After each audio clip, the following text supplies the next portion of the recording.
Well, hello there, and welcome to another edition of Warbird Wednesday. You thought I was going to do the Irish thing, didn't you? Well, hello there, Greggy. You see where Greg is going here. Welcome to another edition of Warbird Wednesday. My name is Fred Bell. Obviously, we're getting excited. Greg has got excited about St. Patrick's Day. He says I should, kind of do this. The only thing is, this thing is it's like a stirrup, on my chin. It is not exactly very comfortable, Greg.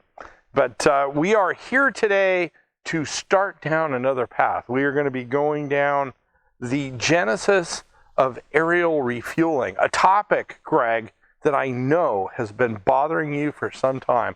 But first, my ragmatical assistant, I need to get off this helmet. Greg has gone back to the kind of headgear type stuff. I saw a shipment of hats come in. I did say a shipment because Greg does that. And some of them, as I saw them come through the office, were actually quite frightening. So I'm sure Greg has a whole bunch of things set up for me. But today we are talking about aerial refueling, and we are going to talk about the aerial refueling actually started. And you can go back to a number of different things, but there was a successful attempt in 1923, but it really wasn't until 1949 with the nonstop around the world flight of the Lucky Lady, which was a B-50, that fueling got started. Now, a B-50, this is a B-29. I'll throw that up for a plan view, but Greg can throw up a B-50. But the idea was the United States Air Force had decided, and they were in a hot and heavy competition with the Navy to come up with kind of the nuclear first strike. Remember, atomic bomb, we were now way in the throes of the Cold War, and the Air Force wanted a whole bunch of new toys, and so did the United States Navy, that could deliver atomic or nuclear weapons to our enemy, which at that time was the Soviet Union, our perceived enemy. And we were in a fight against communism. Of course, that fight between capitalism and communism, ultimately we won, and somebody will get after me in the comment section, but the Soviet Union broke up ultimately. But at the time, we were going at it hot and heavy, and it was really kind of a bipolar world with those two blocks. But we were thinking about how we could nuke them, and they were thinking about how they could nuke us at the time. So the idea was that we were going to the Air Force's idea was keep strategic bombers. Now, bombers up to like the B-36 just kept getting bigger and faster. But they needed one thing, Greg, and what was that? Go-go juice. Right? Fuel, go-go juice, technical term, of course. And we've talked about that nuclear-powered B-36. I mean, the Air Force looked at all kinds of wacky ideas. I don't remember exactly how much money they spent on you can look it up in the episode or go back to the episode, but we're talking billions. I think in adjusted terms, $8 billion on a nuclear reactor in an airplane, which somebody thought that was a brilliant idea. A nuclear reactor to deliver a nuke. So think about that. But they actually did come up with technology to make the engines work, but it just simply wasn't practical. So they had a practical technology in piston engines, and they were coming up with jet engines, but they had to figure out fuel. Now, they decided on the first refueling tankers were the KB-29M and the KB-29MR. Now, you have to think about this in that the M was the tanker and the MR was the receiver. They would come up with a system that was called a looped hose method. Now, the looped hose, and I actually went out and did some research on this because I have never seen it before.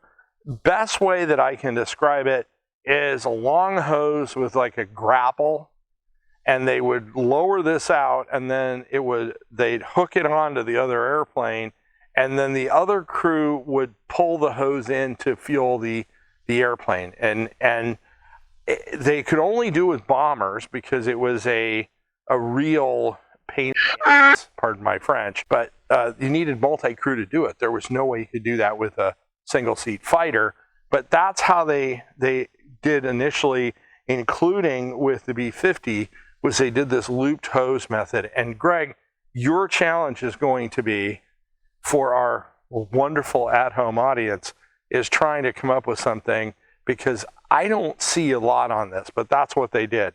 Now, they went along with that, and that was fine, but it's not practical. It's a good system to run a few airplanes around. To give you an idea how many of these KB-29Ms and MRs they built. Now, this is going to surprise you. They built 92 KB-29Ms, and they built 74 KB-29 MRs. So in the early days, this was not like a one-off. I mean, they were using these, they were using them with nuclear weapons, and that was what I would call, and you can argue with me, you armchair historians, but what they were trying to do is come up with a reliable system that they could prove to the military industrial establishment that they could aero refuel, because go back to my comment about they wanted to have aircraft up all the time that were nuclear armed, that would later become part of that triad that we talked about, the land, sea, and air-based nuclear weapons. So that was and this was the early run to get that done. They did quite a bit of that, but then they went down another path, and that's going to lead me to my salute, and that is the KB-29P.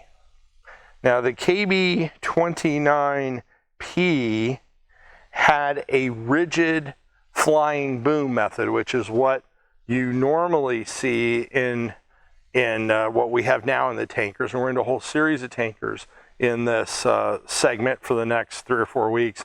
But you know, the tail would come down, there'd be a V-shaped, it would have a probe come off of it, and literally the other airplane would fly in and hook up to that. Now, this is another interesting thing. They built 116 KB-29Ps. In all, with 29s, there were 282 total conversions. So this was not one-off technology. It was like everything else that was coming out of World War II into the 1950s, they transitioned out of this pretty quickly. And all those airplanes went by the wayside. I have never seen ever, and you know, if you know of where there is one, maybe at Wright Pat or somewhere like that, where there is an example of one. Of not the, we're going to talk about a later version, which I'm not going to say now, but if you know where there's an original conversion of one of these aircraft, that would be really interesting to know, and we could give it to the comments, and we'll throw it up in the comment section. But that leads me to my salute, and that is, we take now aerial refueling completely for granted. And as I said, in 1923 is where this whole thing kind of started, and the British, I have to give the British a shout out, did a lot of work in aerial refueling with some of their aircraft, but it wasn't until the Cold War and the need for this kind of round-the-clock defense and having airplanes airborne round the clock for this potential nuclear strike or atomic strike, that these aircraft never really came into its own. These folks, the aerial refuelers, and I'm going to talk about all the way up to present day, are kind of the unsung heroes of the entire kind of not only strategic but tactical Air Force. Because you may not realize this, but a lot of military aircraft, fighter aircraft, or tactical strike aircraft will take off with very little fuel, and they have a full bomb load, right? Whatever their bomb load is, their tactical load, they will be completely loaded out, but they won't be loaded up on fuel because it puts that much stress on the airplane. Well, who gasses them up? What they call hit the tanker. You hit the tanker right after takeoff or very shortly after takeoff. It's these aerial refueling folks. Not only do they tank them up during the preliminary run on like a strike package into the target, but they're lifesavers. An aircraft is hit on the way out. They are, if you have damage, fuel tank damage or flak damage, they're critical to getting out of a hostile area. I can't even count how many pilots have probably been saved by hitting a tanker with a damaged aircraft. There's been stories of, tankers hooking on to fighters and dragging them along, when they're in bad shape. And so to the crews that are the aerial refuelers that get no press whatsoever, other than they take a lot of crap for having a coffee maker up there that they can go, I'm going to go have a cup of coffee while you're getting the refueling, which you listen to some of the banter between the airplanes. It's always good. But other than a lot of hooey that they get, they never really get the recognition that they should, because they are just as an important part of any kind of military strike mission as any other element. So with those folks, I'm going to do my salute today, and I am going to their laddie Ale 8, whatever that is, the original soft drink. The original soft drink, man, you're going for it. Best of the bluegrass in greengrass. In 1926, my great-granduncle introduced a ginger and citrus soft drink like no other at the Clark County Fair, okay? From that day on, this indescribable taste, that's what I'm about to experience, indescribable taste of this bluegrass favorite would be known as a late one for the latest thing, okay? It is still blended from the greenest of greens, whatever that is. 120 calories, not too bad. I don't see a cal redemption on this, Greg. So I think Greg's going, no, I don't think so. So we're gonna, oh, there is a fizz. And oh, nice percolation there, a little fizz, so we know we're not going to die. Okay, we're gonna give it a shot. To all of you aerial refueling folks, wherever you are, we salute you.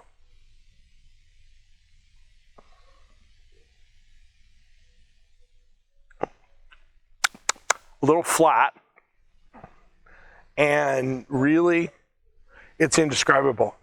Enough said. There we go. No, it's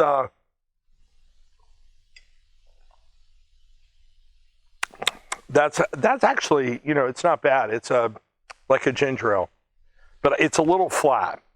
I think if we're a fresher bottle, you've got to start. He's huffing and puffing over there. Yeah.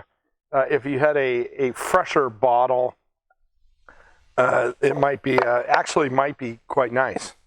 So we ended up with these KB-29Ps, which we come to know now. But there's also the probe and droge method. Probe and droge method, which is, they look like those baskets hanging off the airplane. And that came around with the KB-29T, which was actually the forerunner of the KB-50, which was a big refueler, a beefed up version of a B-29, and that would hang those baskets off of the airplane. They could actually hang 3 of them off. And that is actually in use today. And the only issue with that is, and we had a C-130, I think a J model down south here, collide with an F-35, that a C-130J, who was refueling off of one of these baskets. Helicopters can do it, fighters can do it. The only problem is you're very close to the airplane. That is the primary risk from that probe and droge method, and I'm sure I butchered that. Someone's going to get after me on my pronunciation again. But that is the danger of that. If the aircraft hits any kind of turbulence or somebody makes a mistake, either this guy or this guy, either pilot makes a mistake, you can end up with a collision. But helicopters and a lot of aircraft still use that. So that, my dear friend, sets the stage, Greg, as we are setting the stage for next week's edition. Now, if you want to amaze your friends, yes, you, Greg, want to amaze your friends, and for St. Patrick's Day, drink quite a bit of beer and assemble a puzzle. This fantastic puzzle has 500 pieces, and it has a B-29, so topical, like what we're talking today. So go ahead and click on that link. Jason, as luck of the Irish, will run down and get you one of these. And it's Warbird Wednesday, not quite St. Patrick's Day, so conceivable you might even get it in time. So who knows that we can make it true. You can hang it on your wall and say it's a wonderful St. Patty's outing for you. Now, we cannot do everything we do, and you can see all these beautiful aircraft around me. We cannot do that without your support. So if you click on the link, donate a couple of bucks, we can certainly use it. If you came across us on YouTube, all we do are long-form military aircraft videos. We don't, there's not a lot of pomp and circumstance with this. Greg does a good job on the edit and doing all the other stuff. But if you like this, forward us to a friend, give us a subscription and a like. We really need those. It helps the channel. And give us a comment. If you have an idea or you have something you want to talk about, let's go ahead and start a conversation. We like talking to you. If you came across us on Facebook, give us a like and a comment. We appreciate that. My name is Fred Bell. I am the Vice Chairman of the Palm Springs Air Museum. Thanks so much. Have a great day.